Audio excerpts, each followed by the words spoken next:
ഇന്ന് ഞാൻ എൻ്റെ സലാഡ് കുക്കമ്പറിനെയാണ് നിങ്ങൾക്ക് പരിചയപ്പെടുത്തുന്നത് കേട്ടോ. അതിൻ്റെ നട്ട രീതിയൊന്നും ഞാൻ പറഞ്ഞു തരാം.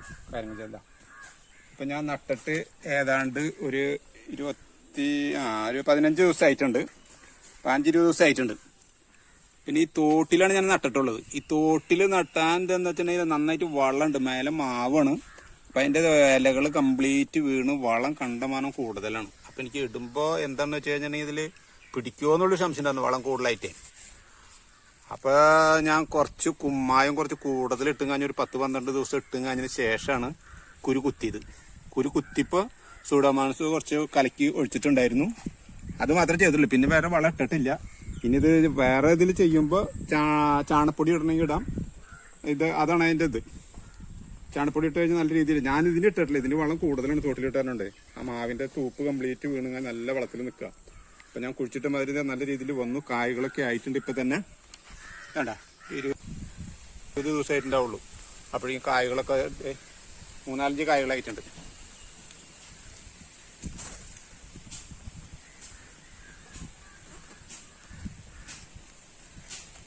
ഇപ്പോൾ വലുതായി വരുന്നുണ്ട് നല്ല രീതിയിൽ. പക്ഷെ ഇതിനെന്താന്ന് വെച്ച് കഴിഞ്ഞിട്ടുണ്ടെങ്കിൽ ഇതിമ മുള്ളുകളുണ്ട് കേട്ടാ. ഓരോ മുള്ളുകൾ ഉള്ള കുക്കുമ്പറാണ് കേട്ടോ. നല്ലതാണ്, കുഴപ്പമില്ല. എല്ലാത്തുമ്പോഴും നല്ല കായ്ബലമുണ്ട് കേട്ടോ.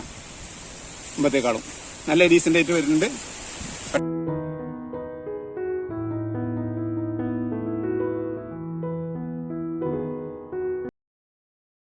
അപ്പം ഞാൻ തോട്ടി നട്ടത് നിങ്ങൾ കൂട്ടണ്ട. നിങ്ങൾ നടുന്നുണ്ടെങ്കിൽ 10 ദിവസം മുമ്പ് കുമ്മായം പൊടി ഇതാക്കി കഴിഞ്ഞിട്ട് 10 ദിവസം മണ്ണ് നടാൻ ഉദ്ദേശിക്കുന്ന ഗ്രോ ബാഗ് ആണെങ്കിൽ ഗ്രോ ബാഗ് മണ്ണിൽ മിക്സ് ചെയ്ത് വെക്കുന്നുണ്ട് 10 ദിവസം കഴിഞ്ഞിട്ട്. അതിന് ശേഷം വേപ്പും പിണ്ണാക്കും ചാണപ്പൊടി മിക്സ് ചെയ്ത് വളം ഇട്ട് കഴിഞ്ഞാലും കുഴപ്പമില്ല. ഞാനിതൊന്നും ചെയ്തിട്ടില്ല. ഞാൻ ചെയ്യാഞ്ഞത് എന്താണെന്ന് വെച്ചിട്ട് ഇവിടെ വളം കൂടി എൻ്റെ പേരിലാണ്. നിങ്ങൾ ചെയ്യുമ്പോൾ ചെയ്തോളൂ കേട്ടോ. ഇത് തോടെ എൻ്റെ പേരിലാണ്. അപ്പോൾ വെള്ളം വന്നു കഴിഞ്ഞിട്ടുണ്ടെന്നുണ്ടെങ്കിൽ ഇതിൽ ചെയ്യാനും പറ്റില്ല. പതിക്കുമ്പോൾ നമുക്ക് ഇതിൻ്റെ ഫലം കിട്ടും ചെയ്യും. അതാണ് ഞാനിപ്പോൾ ഇതിന് ചെയ്യാൻ കാരണം. പിന്നെ അതേ നമ്മുടെ ചീര കണ്ട ചീര എന്ന് വെച്ച് കഴിഞ്ഞാൽ ഞാൻ കംപ്ലീറ്റ് ഓരോ ട്രിപ്പും വെട്ടുന്നതാണ്. ഇതാണ് ഓരോ ട്രിപ്പും വെട്ടാണ്ട. അതൊരു ട്രിപ്പ് വെട്ടിൻ്റെ പോയതാണ്. ഇതൊക്കെ ഒരു പ്രാവശ്യം വെട്ടിയെടുത്തതിന് ശേഷം വരുന്ന ഇതാണ്. 3-4 മെതളുകളായിട്ട് നമുക്ക് സുന്ദരമായിട്ട് കിട്ടും. അതായത് നമുക്ക് ഇഷ്ടമാതിരി കിട്ടുന്ന സാധനമാണ് ഒരു ചീര.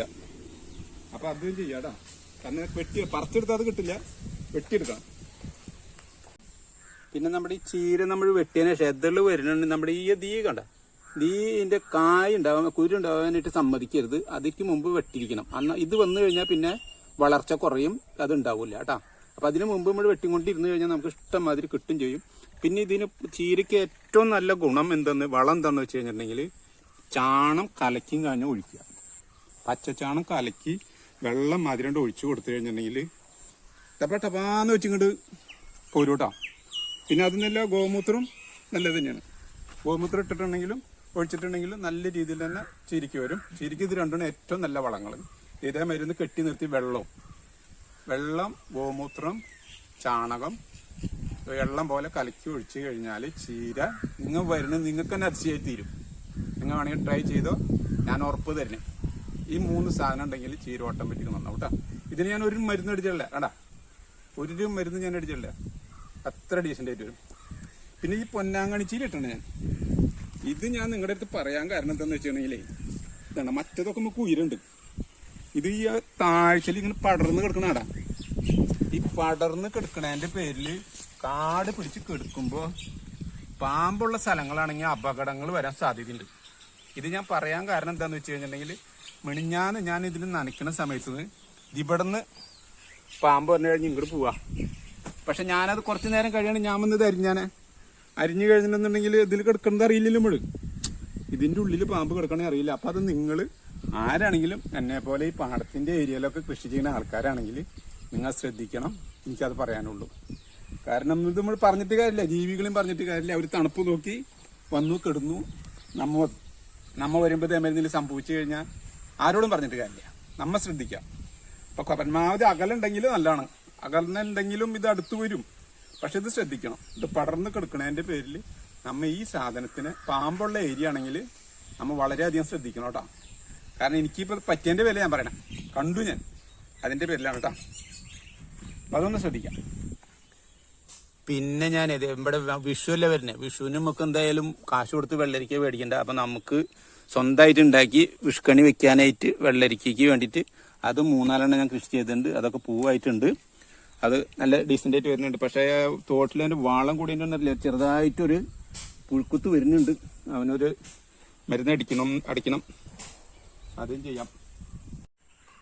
അപ്പോൾ അതേപോലെ പുഴുക്കുത്തുള്ളതിൻ്റെ പേരില്ല. അപ്പോൾ അതിൻ്റെ കടയ്ക്ക് ഒന്നും കൂടി വേപ്പും പിണ്ണാക്ക് ഇട്ട് കഴിഞ്ഞിട്ട് വളരണം. അപ്പോൾ അതൊന്ന് കുറച്ച് മാറി കിട്ടാൻ സാധ്യതയുണ്ട്. അതായത് ഇതിനെ വേപ്പും പിണ്ണാക്കിൻ്റെ എണ്ണ എടുത്തും കഴിഞ്ഞ് കുറച്ച് സ്പ്രേയും ചെയ്യണം.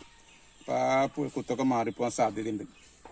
അത് കഴിഞ്ഞിട്ട് അല്ലാണ്ടെങ്കിൽ വേറെ നമ്മുടെ കയ്യിലുള്ള ചില പ്രയോഗങ്ങളുണ്ട്. അത് അടിച്ചതിന് ശേഷം വല്ല കഞ്ഞിവെള്ളം നല്ല പുളിച്ചതായിട്ടുള്ളതൊക്കെ എടുത്ത് ഒഴിച്ച് കൊടുത്ത് നോക്കാം. അത് അടിച്ചതിന് ശേഷം ചെയ്യാം. പിന്നെ ഈ പുഴുക്കുത്തിന്റെ നമുക്ക് കൂടുതൽ മണ്ടെന്നുണ്ടെങ്കിൽ നമ്മൾ കൃഷിഭവനിൽ പോയിട്ടുണ്ടെങ്കിൽ ആ സാറുമാർ ഇതൊക്കെ വിശദമായിട്ട് പറഞ്ഞിട്ടുണ്ടെങ്കിൽ അവർ മരുന്ന് എഴുതി തരും, അല്ലെങ്കിൽ അവിടെ ആണെങ്കിൽ അവർ തരും. ഇനി ഞാൻ അങ്ങനെ ചെന്ന് പറഞ്ഞിട്ട് എനിക്ക് അവർ തന്നത്. അപ്പോൾ ആ മരുന്നാണ് ഞാനിവിടെ പോയി പറഞ്ഞത്. അത് വേപ്പെണ്ണയും ഈ സൂഡോമോണസ് മിക്സ് ചെയ്ത് കഴിഞ്ഞിട്ട് വരുന്നുണ്ടെങ്കിൽ അത് അടിക്കാനാണ് എന്നോട് പറഞ്ഞത്. അപ്പോൾ അത് ഞാൻ ചെയ്യാനുള്ള പരിപാടിയാണ്. അത് ഞാൻ മേടിച്ചിട്ട് വെച്ചിട്ടുണ്ട്, അത് ഞാൻ ചെയ്യുന്നത്. അപ്പോൾ ഇതൊക്കെയാണ് എൻ്റെ ഈ കൃഷി രീതികൾ കാണുന്നത്. എൻ്റെ ഇങ്ങനത്തേക്കാണ്. ഇനി വേറെ ഉണ്ട്, വേറെ സ്ഥലത്താണെന്ന് മാത്രം, വേറെ ഇതിലാണ് കിടക്കുന്നത്. ഇതൊക്കെ ഇങ്ങനെയാണ് കാണുന്നത്. പിന്നെ ഈ വള്ളിപ്പയർ ഞാൻ നടുന്നത് കാണിച്ചതാണ്. അപ്പോൾ വള്ളിപ്പയറും അങ്ങനെ ഇതൊക്കെയാണ് എൻ്റെ കൃഷി രീതി. നമ്മൾ ആദ്യം വള്ളിപ്പയർ നട്ടതിൻ്റെ പൊടിച്ച് വന്നിട്ടുള്ളതാണ് കേട്ടോ. അതേപോലെ നമ്മ ചെടികൾക്ക് പയറുകൾക്ക് ഞാൻ ഈ തൂണൊന്നും കൊടുക്കാറില്ല, പന്തലൊന്നും കെട്ടാറില്ല. ഇങ്ങനത്തെ ഇതാണ് കുഴിച്ചിട്ടാറ്. അപ്പോൾ പടർന്ന് പിടിച്ച് സുഖമായിട്ട് ഇവർക്ക് പയറുമ്പോൾ കയറി പോകാൻ പറ്റും. ആടാ കയറി പോകണാടാ, സുഖമായിട്ട് കയറി പോയിട്ട് അയ്മ കിടന്ന് കഴിഞ്ഞുണ്ടാവും. മറ്റേ പന്തലാകുമ്പോൾ ചിരടിയൊക്കെ ആയിട്ട് കുറച്ച് ഭംഗി കൂടുതലുണ്ടാവും.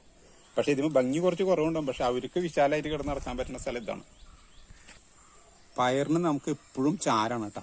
ചാരെന്ന് വെച്ച് കഴിഞ്ഞാൽ പുളിച്ചാരല്ലാണ്ട് ചവറ് കത്തിച്ച് കിട്ടുന്ന ചാരാണെങ്കിലാണ് ഏറ്റവും നല്ലത് പയറിന്.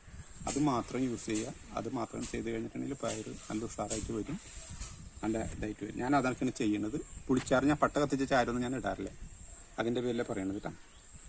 അപ്പോൾ അതൊക്കെയാണ് ഇന്നത്തെ എൻ്റെ കുക്കുംബറിൻ്റെയും ഈ സാധനം കാണുന്നതൊക്കെ. ഇങ്ങനെയാണ് ഞാൻ കൃഷി ചെയ്യുന്നത്. രീതികളൊക്കെ ഇങ്ങനെയാണ്. അപ്പം നിങ്ങൾക്ക് ഈ ചെറിയ വീഡിയോ ഇഷ്ടപ്പെട്ടെന്ന് വിചാരിക്കുന്നു. ശരി, ഓക്കെ.